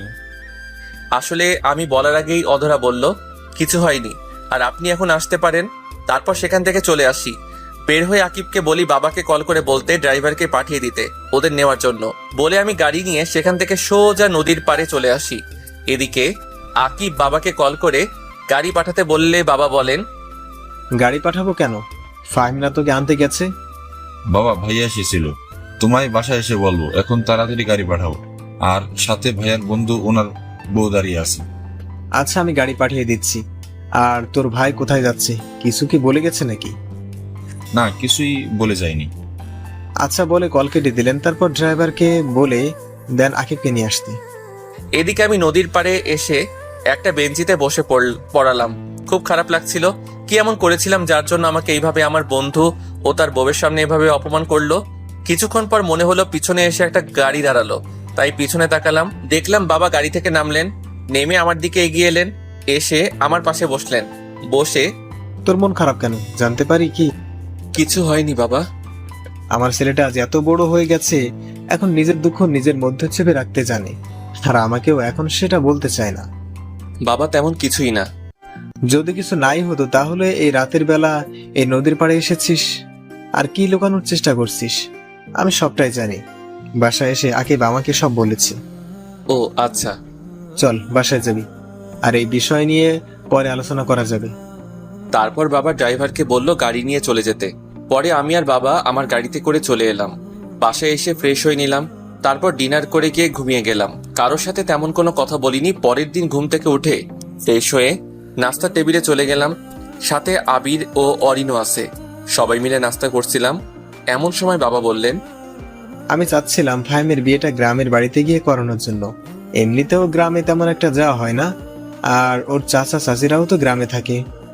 এটা ঠিকই বলেছো তুমি, এটা করলেই ভালো হবে। আমি ভাবছিলাম যে আগামী সপ্তাহের শুক্রবার বিয়ের কাজটা শেষ করে ফেলতে, আর তুমি আজকে গ্রামে চলে যাবে। এত তাড়াতাড়ি করার কি প্রয়োজন? প্রয়োজন আছে বলেই তো বলছি, যা বললাম সেটাই যেন হয়। বলে বাবা খাবার খেয়ে অফিসের উদ্দেশ্যে চলে গেল। আমরাও নাস্তা করে নিলাম। তারপর আবিরদের নিয়ে বেরিয়ে পড়লাম শহর ঘুরে দেখাতে। অনেক বছর পর আবির দেশে আসলো, আর অরিনের তো জন্মই সেখানে, তাই তাদের নিয়ে ঘুরতে বের হলাম। ঢাকার প্রায় সব জায়গায় আমরা ঘুরে দেখে ফেললাম। সন্ধ্যায় বাসায় এসে ফ্রেশ হয়ে নিলাম। তারপর সবাই মিলে আড্ডা দিতে লাগলাম। অরিন আবার তেমন বাংলা বলতে পারে না, কারণ জন্মের পর থেকেই সেখানে থেকেছে তো, তাই ইংলিশটাই ভালো পারে। আর ওদেরকে আমি 1 মাস এখানে থাকতে বলেছি, আর এই কয়দিনে ওকে বাংলা শেখানোর দায়িত্ব মাকে দিয়েছি। আমি মাকে বললাম, মা বলছিলাম কি, আজকে তো বুধবার, তাই যদি শনিবার গ্রামে যাই তাহলে কেমন হবে? তোর বাবা যখন বলেছে নিশ্চয়ই কিছু ভেবেই বলেছে, তাই তুই কালকেই চলে যা, আর সাথে আবির আর অরিনকেও নিয়ে যা। আচ্ছা ঠিক আছে। কতদিন পর দেশে এলাম, একটু শান্তিতে বাসায় থাকবো, সেটাও হচ্ছে না। ফিসফিস করে কি বলতেছিস? কই কিছু বলিনি তো। কিছুক্ষণ পর বাবাও এসে গেলেন। পরে সবাই একসাথে ডিনার করে নিলাম। ডিনার করার পর আমি রুমে গিয়ে গিফটগুলো নিয়ে আসলাম। পরে সবাইকে নিজেদের গিফটগুলো বুঝিয়ে দিলাম। সব থেকে বেশি গিফট আকিবের জন্য এনেছিলাম, আর অধরার জন্য আনা গিফটগুলো আমার লকারে রেখে দিলাম। গিফটগুলো বুঝিয়ে দেওয়ার পর ঘুমাতে চলে এলাম। কিছুক্ষণ পর আকিব আমার রুমে এসে বলল সে নাকি আমার সাথে ঘুমাবে। আমি আর মানা করতে পারলাম না। শুয়ে পড়ার পর আকিব অধরার কথা বলা শুরু করলো। এদিকে আমি ঘুমিয়ে পানি। আজকে অনেক ধকল গেল, তো সকালে তাই শুয়ে পড়ার পরই চোখটা লেগে যায়, আর আমি চলে গেলাম ঘুমের অতল দেশে। আকিব আমার কোনো সাড়া না পেয়ে সেও কিছুক্ষণ ঘুমিয়ে গেল।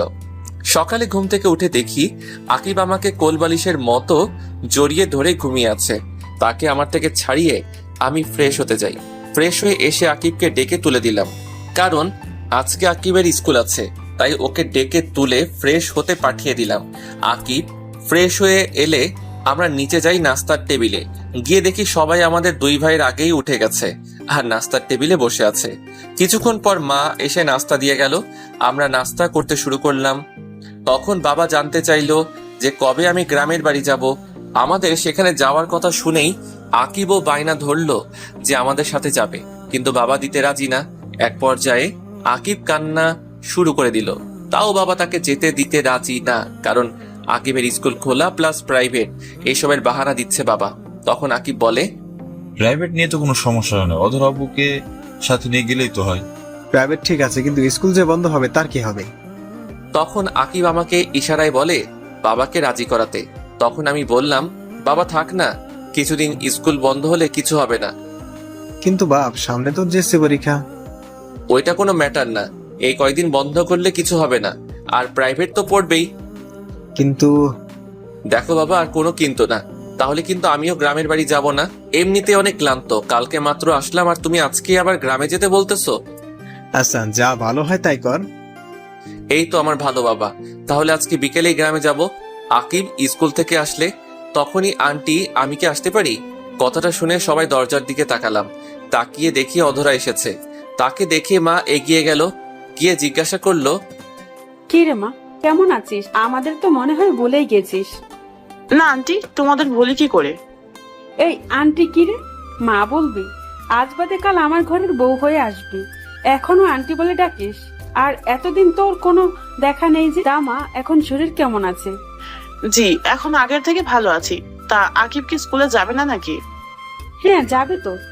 আকিব যাক, গিয়ে রেডি হয়ে নে তাড়াতাড়ি। আর তুই আয়, এসে নাস্তা করে নে। না আন্টি, মানে মা, এখন কিছু খাবো না। তা বললে তো হবে না, এখন তো না খেয়ে দিব না। আয় আকিব, রেডি হয়ে আস্তে আস্তে খেয়ে নে। তারপর অধরা এসে খাবার টেবিলে বসে পড়ল। সবার সাথে কুশল বিনিময় করে নিল, প্লাস আবির আর অরিনের সাথে পরিচিত হয়ে নিল। ততক্ষণে আমি আমার রুমে এসে রেডি হয়ে নিলাম। নিচে গিয়ে বললাম আকিবকে বইল স্কুল থেকে এসে রেডি হয়ে থাকতে, আমরা সন্ধ্যায় রওনা দিব। আবির চল একটু বের হব।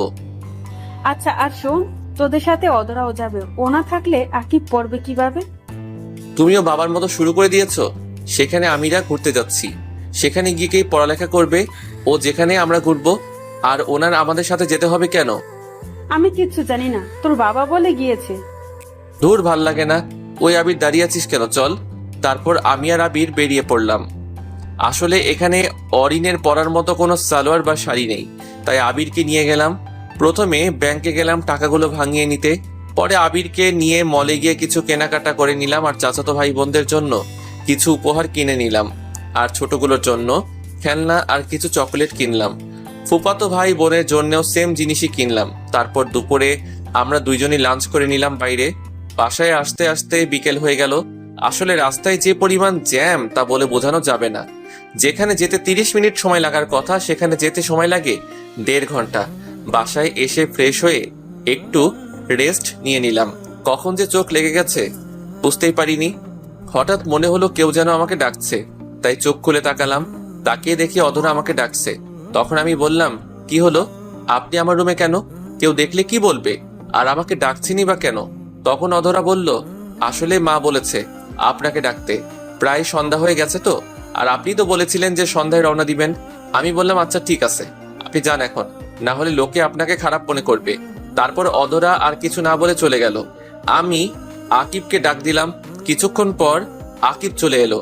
আমি তাকে বললাম যে সবাইকে বলতে রেডি হয়ে নিতে আর আমার লাগেজটা গুছিয়ে দিতে। আকিব বলল, আমার লাগেজ নাকি গুছানো? আকিবকে জিজ্ঞাসা করে জানতে পারলাম অধরা নাকি আমার লাগেজ গুছিয়ে দিয়েছে। আমি আর কিছু বললাম না এই বিষয়ে।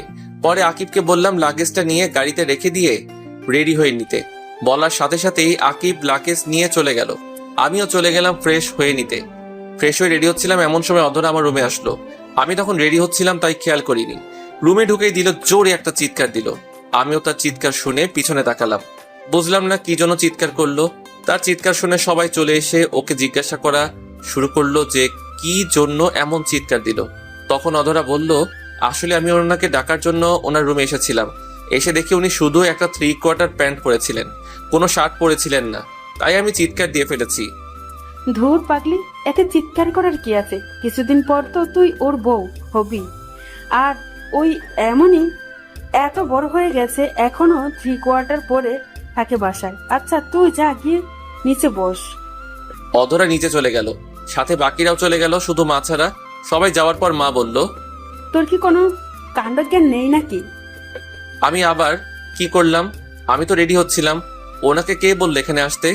আমি তো বলেছিলামই রেডি হয়ে নিতেছি। তুই কি 3/4 আর টি শার্ট পরে যাবি নাকি? হ্যাঁ, কেন? কোন দিক দিয়ে এটা খারাপ? আচ্ছা, এখন বেশি কথা না বলে রওনা দিতে হবে, না হলে পরে অনেক রাত হয়ে যাবে। তারপর রেডি হয়ে বের হলাম। গাড়িতে যাওয়ার সময় আমি ড্রাইভ করেছিলাম আর আমার পাশের সিটে আবির বসেছিল। দীর্ঘ 2 ঘন্টা জার্নির পর গ্রামে পৌঁছালাম। পৌঁছে গাড়ির হর্ন বাজানোর শব্দ শুনে সবাই বেরিয়ে গেল। তারপর সবাইকে নিয়ে ভিতরে গেল।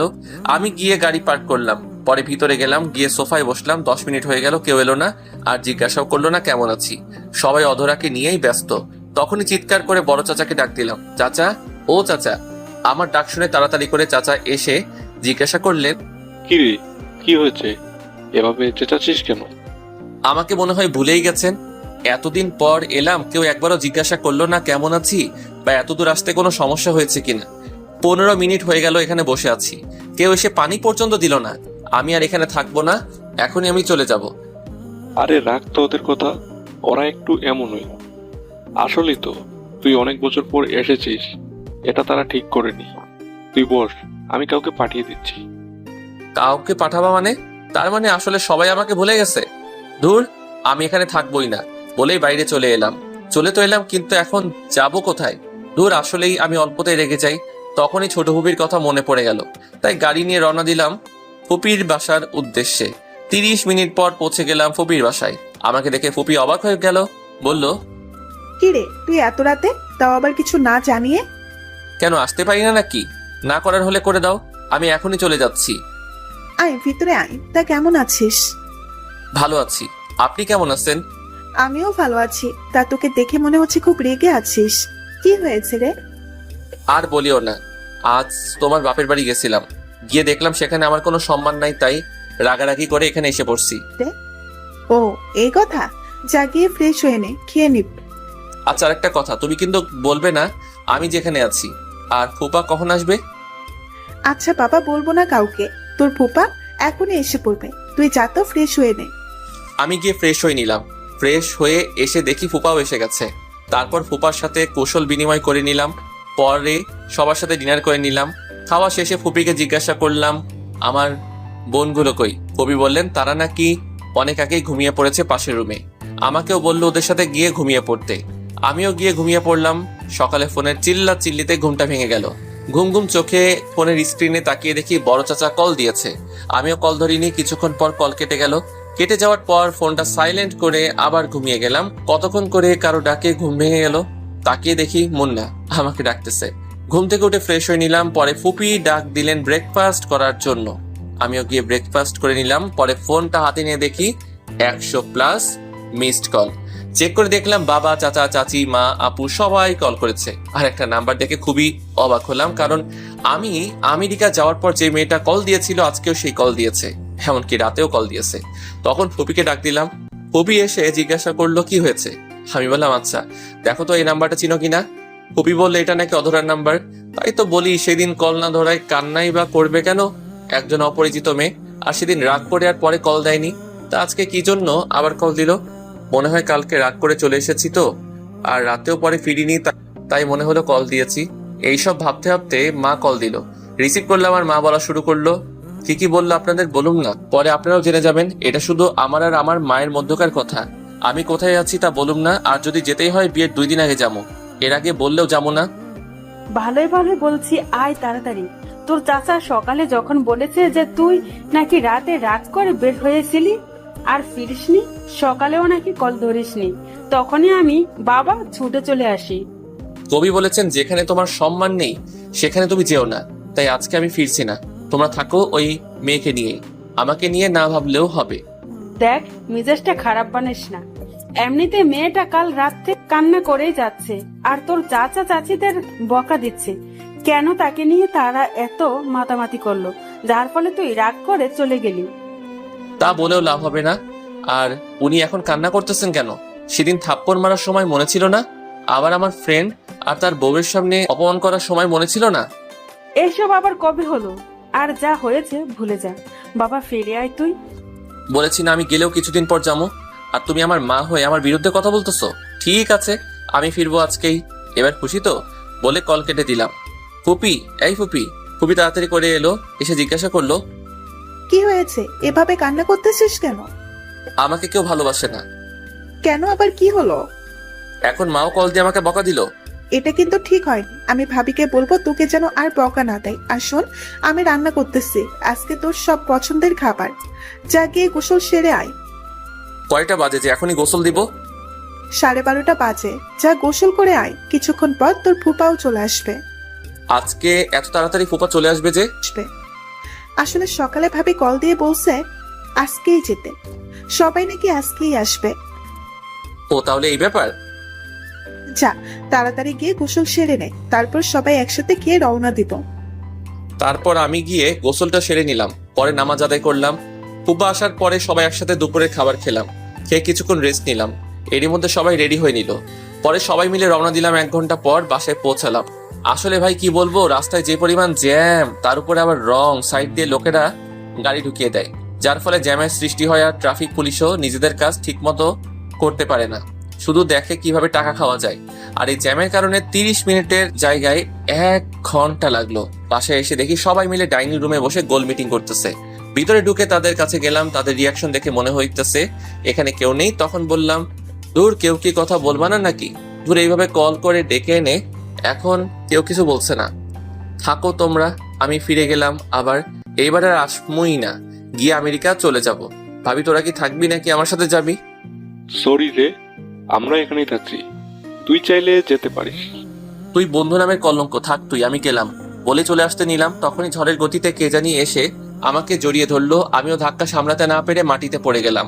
আর যে জড়িয়ে ধরেছিল সে আমার উপরে পড়েছে। চোখ খুলে তাকিয়ে দেখি যে আমাকে জড়িয়ে ধরেছে সে আর কেউ নয়, অধরা। এদিকে তো লজ্জায় আমার মাথা কাটা যাচ্ছে।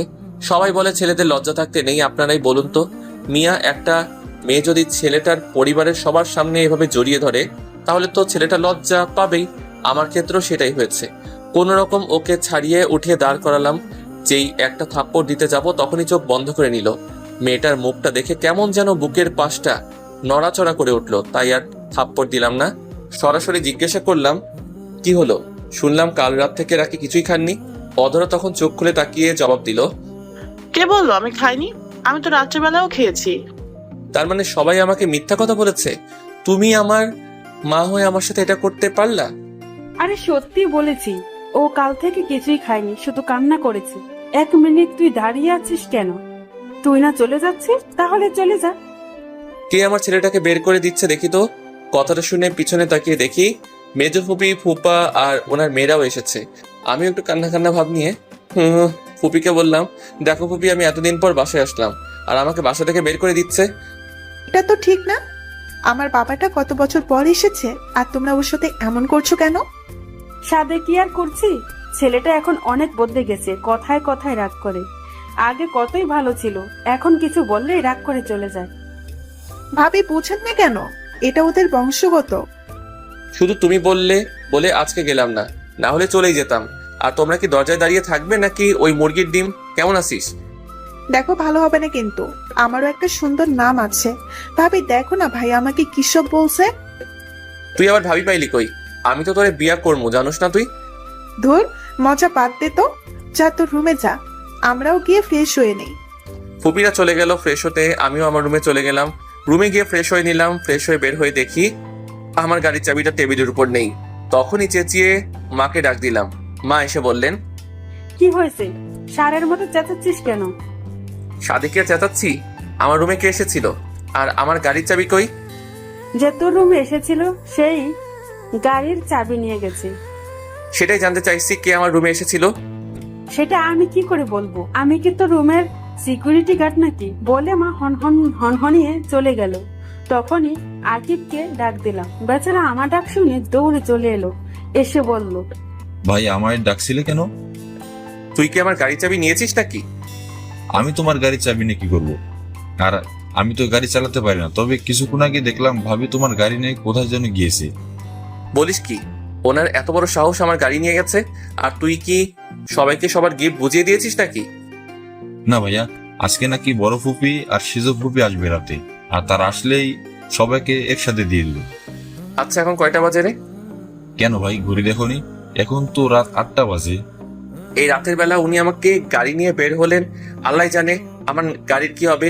আমি আর রাকিব কথা বলছিলাম, তখনই ছোট চাচা এসে বললেন, শোনো, রাতে কিন্তু বের হোস না। কেন চাচা, রাতে বের হলে কি হবে? আর বলিস না, এলাকার পোলাপান সব নষ্ট হয়ে গেছে, যাকে পায় তার কাছ থেকেই সব রেখে দেয়। আর মেয়েদের তো বের হওয়া আরো বেশি বিপজ্জনক। এসব কি বলতেছো তুমি? হ্যাঁ রে, কিন্তু তুই এত ভয় পাচ্ছিস কেন? আচ্ছা, অধরা কি ফিরেছে নাকি? অধরা আবার কোথায় বের হলো? আকিব বলল উনি নাকি কিছুক্ষণ আগে আমার শাড়ি নিয়ে বের হয়েছেন। মা মা আবার সারের মতো চেঁচাচ্ছিস কেন? অধরা নাকি বের হয়েছে। তোমরা কি জানো না এলাকার পরিস্থিতি যে খারাপ? অধরা আবার কখন বের হলো? আমরা তো কেউ দেখিনি। আর গেলেই বা কিভাবে? আকিব বলল উনি নাকি আমার গাড়ি নিয়ে বের হয়েছেন। মার সাথে যখনই কথা বলছিলাম তখনই মোবাইলে একটা মেসেজ এলো। মেসেজটা দেখে তাড়াতাড়ি করে বেরিয়ে গেলাম। পিছন থেকে সবাই বারবার জিজ্ঞাসা করছিল, কাউকে কিছু না বলেই মানিব্যাগ নিয়ে বেরিয়ে গেলাম। বাইরে বের হয়ে ড্রাইভারের কাছ থেকে চাবি নিয়ে থানার উদ্দেশ্যে রওনা দিলাম। সাথে আবিরকেও নিয়ে নিলাম। কিছুক্ষণ পর থানায় পৌঁছে গেলাম। গিয়ে দেখে অধরা অফিসারের সামনে বসে আছে। আমরা যাওয়ার পর আমাদের দেখে অফিসার বসা থেকে দাঁড়িয়ে গেলেন। মূলত আমাকে দেখে না, আবিরকে দেখে দাঁড়িয়ে গেল। কারণ আবিরকে সবাই টিভিতে দেখেছে, তাই সবাই চিনে, আমাকে কেউ চিনে না। আমিও সেটাই চাই। আমি চাই সবাই আমাকে সাধারণ মানুষ হিসেবে চিনুক। তখনই অফিসার আবিরকে দেখে বলল, আসসালামু আলাইকুম স্যার, আপনি এখানে, তাও আবার আমার থানায়? কোনো প্রবলেম হয়েছে নাকি? আর স্যার দাঁড়িয়ে আছেন কেন? বসেন প্লিজ, এই স্যারের জন্য চা নিয়ে আসো। ওয়ালাইকুম আসসালাম। আসলে আপনি আমার বন্ধুর ওয়াইফকে ধরে নিয়ে এসেছেন, তাই আমাকে আসতে হয়েছে। আর এখন চা খাওয়ার জন্য আসিনি, অন্য আরেকদিন আসবো চা খাওয়ার জন্য। এখন যদি ওনাকে ছেড়ে দেন তাহলে ভালো হয়। আসলে স্যার, এটা একটা অ্যাক্সিডেন্ট কেস, আর উনি যার গাড়ি ধাক্কা দিয়েছেন সেই এলাকার এমপির মেয়ে, তাই স্যার ছাড়া যাবে না। আর ওনাকে নিয়ে আসার পরেই উনি আপনার বন্ধুদের পরিবারের কথা বলেছে, তাই তো আপনার বন্ধুকে আমি ট্যাক্স করে আসতে বলি। কিন্তু যিনি কেস করেছেন তিনি যদি না তুলে নেন তাহলে আমার কিছুই করার নেই। আচ্ছা, ওনাকে আপনি কল দিয়ে আসতে বলুন, আমরা ওনার সাথে কথা বলে অনুরোধ করব কেসটা তুলে নিতে। আবির আর অফিসারের কথা বলছিলেন, তখনই থানার টেলিফোনে একটা কল এলো। জি স্যার, জি স্যার বলে অফিসার কল কেটে দিলেন। তখন অফিসার আমাদের বললেন, স্যার আপনারা ওনাকে নিয়ে যেতে পারেন। তখন আমরা অধরাকে নিয়ে বের হয়ে এলাম। বের হওয়ার পর আবিরকে বললাম একটা গাড়ি নিয়ে যেতে। আবির গাড়ি নিয়ে চলে গেল। তখন অধরা আমাকে বলল, আই এম সরি। শোনার সাথে সাথে একটা চর বসিয়ে দিলাম। মনে হয় বেশি জোরেই গেল চরটা, ঠোঁট কেটে গেছে, সাথে কান্নাও করছে গালে হাত দিয়ে দাঁড়িয়ে। তা দেখে আমি বললাম, চুপ, হ্যাঁ একদম কান্না করবেন না। কার কাছে জিজ্ঞাসা করে রাতের বেলা বের হয়েছেন, তাও চুপিসারে আমার গাড়ির চাবি নিয়ে বের হয়েছেন? আমাকে বলা যেত না নাকি? নাকি আমি মানা করতাম? তবু কান্না করতেছো কেন, কথা বলছো না? তখন আরেকটা ধমক দিয়ে বললাম, কান্না বন্ধ করে গাড়িতে উঠে বসতে। লক্ষ্মী মেয়ের মতো চুপচাপ গিয়ে বসে পড়লো। তখন অধরা বলল যে গাড়ির চাবি নাকি অফিসারের কাছে। তারপর আমি গিয়ে চাবি নিয়ে এসে গাড়ি স্টার্ট করি। পরে বাসার উদ্দেশ্যে রওনা দেই। কিছুক্ষণ পর বাসায় পৌঁছে গেলাম। সারা রাস্তা অধরা আর একটা কথা বলেনি। বাসায় এসে ওনাকে নামিয়ে দিয়ে গাড়ি গ্যারেজ রেখে বাসার ভিতরে প্রবেশ করলাম। ঢুকে দেখি সবাই ডাইনিং রুমে বসে আছে। আমি সিঁড়ি বেয়ে আমার রুমে চলে গেলাম। কেউ কিছু জিজ্ঞাসা করেনি, কারণ রাগের জন্য আমার চেহারা পুরো লাল হয়েছিল। আর বাড়ির সবাই জানে যে আমার রাগ উঠলে আমি কাউকে মানি না, তাই কেউ কিছু জিজ্ঞাসা করেনি। রুমে এসে শাওয়ার নিলাম মাথাটা ঠান্ডা করার জন্য। প্রায় 1 ঘন্টা শাওয়ার নেওয়ার পর বের হলাম। বের হয়ে 3/4 প্যান্ট আর শার্ট পরে নিলাম। পরে নিচে গেলাম ডিনার করার জন্য। পরে ডিনার করে রুমে গিয়ে শুয়ে পড়লাম। ক্লান্ত থাকা শুয়ে শুয়ে পড়ার সাথে সাথে ঘুমের অতলে তলিয়ে যায়।